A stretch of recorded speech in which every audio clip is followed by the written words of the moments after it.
მგონია რომ როგორც შრომის კატეგორიზებაზე, სუროგაციის მკვეთრად უნდა ვთქვა თუ არის, იმიტომ რომ რას ნიშნავს თავისთავად რაღაცის შრომის კატეგორიზება, ხო? იცი რა. ამ შრომით პირობების რეგულირებას, ამ შრომით პირობებზე ლაპარაკს, მსგავს, ხო? შრომად მონიშნა რაღაცის, ნიშნავს იმას, რომ გარკვეული მორალური ხასიათის მინიჭება. კი. შრომა შეიძლება იყოს ხანძგამწყვეტი. მაგრამ დასაშვებია. მაგრამ დასაშვებია, საზოგადოებრივი პროცესია. კი, ჩემი და კვირვებით ყველაზე ახლოს დგას სუროგაციის ბიზნესი ორგანოებით ვაჭრობის ბიზნესთან. იმიტომ რომ ხალი, რომელსაც არ ეკრუტირებ იმისთვის, რომ გააქირავოს საკუთარი საშუალოსნო, თან მასზე მუშაობ ფსიქოლოგების და სხვადასხვა ტიპის აგენტების დახმარებით მთელ ამ პროცესში და ცდილობ დაარწმუნო, რომ ეს ყველაფერი არის უბრალოდ შრომა და უბრალოდ დროებითი პროცესი, შეუძლებელია მონიშნო რაიმე ტიპის ეთიკურ ჩარჩოში, დააკლასიფიციროს შრომად და თქვა, რომ ეს შეიძლება იყოს მისაღები. როგორც კი ამ იტყვი, რომ ეს არის შრომა, თან იქვე ამბობ, რომ ეს არის მისაღები. უცბად რო თქვა, ზუსტად არ ვიცი. არ ვარ ჩამოყალიბებული ამაზე. თქვა არის რაღაც საქმიანობა და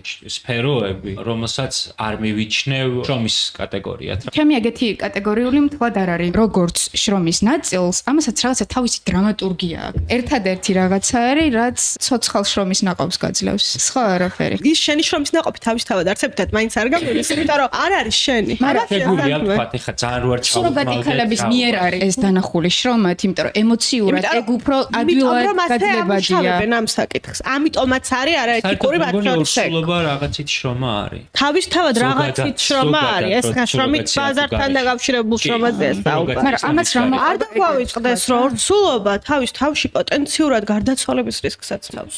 ანუ არის შრომა. რა თქმა უნდა. მაგრამ თავარი უნდა ვთქვათ, ორსულობა ერთ შემთხვევაში თუ არის ციცოცხლის მოლოდინი და გადაწყვეტილების მიღებაში, თავარი საფუძველი ის არის, რომ შენ ელოდები შვილს, რომელთანაც გაკავშირებს ემოციური ნაწილი და შენის ცხრათვე, რასაც ელოდები, მინიმუმ შენ სხეულთან ერთად არის ციცოცხლის მოლოდინი. სუროგაციის შემთხვევაში ეს არის მხოლოდ და მხოლოდ ულადი სარგებლის მოლოდინი.